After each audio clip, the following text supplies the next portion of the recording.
Alright, I'd like to make a warning about the two biggest scams in life.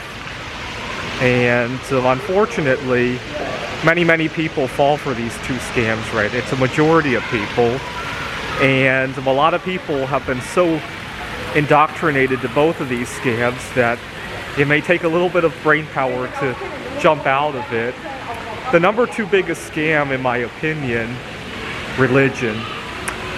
If you think about it, religion is a great way for people to practice favoritism and keep people out. It's also a great way to keep people in line, right? It's kind of the equivalent of the Egyptian mummies. They didn't want anybody in the future to dig them up, so they put a curse on the mummies, right? In modern day lives, we might put a curse on nuclear waste to keep people out of it. That's about as silly as believing that will work, right? Religion is, right? And so for example, one of my favorite things to do when I travel is to collect a rock sample from the area. One of my favorite rock samples I ever collected was off the beach in Gdansk Bay, Poland. I haven't been able to go back because of the pandemic. Now, I read that in Hawaii, because so many tourists were taking rocks, they literally put a curse on rocks in Hawaii. I'm sure people of Gdansk would love to put a curse on it. I think they're mostly Catholic over there.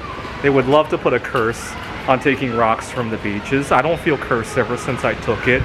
I've collected rock samples from all around the world, 13 different countries, if you can believe it. I didn't collect a rock from China because it's technically illegal, and even I'm afraid of the Chinese government. But 13 other countries that I visited, and I don't feel cursed, right? But religion is a great way to keep people in line, to keep people worried about how they're going to be punished after they die. Oh, you took a rock from Gdansk. That's 1,000 years of hell for you, right? It's a great way to keep people in line.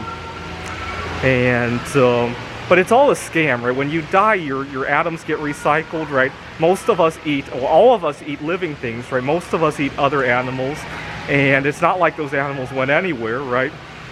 And humans are just like, when you die, bacteria will eat you, and you'll be recycled, and you may become part of another human as well, right? All right, the number one scam in the world, and this also ties into artificial accountability to keep us in line. The number one scam in the world is marriage, right? Nobody should entrust their lives to anybody else, right? I mean, if the last 3 years have taught us anything, it's that the people we thought were our friends, that we worked with, our colleagues, our jobs, all of them can turn against us in a moment of crisis, right? A lot of people got divorced during the pandemic. Now imagine if there were a great famine or other issue where your life was immediately on the line. Just imagine how true that marriage is going to be, right? I'll give you a hint, it's not going to be very true. And history bears that out, right? Now, if you look at the different kinds of marriages that have become popular in recent years, we obviously have interracial, we have LGBTQ, and then there are certain denominations that will do group marriages, right, of 3 or more people.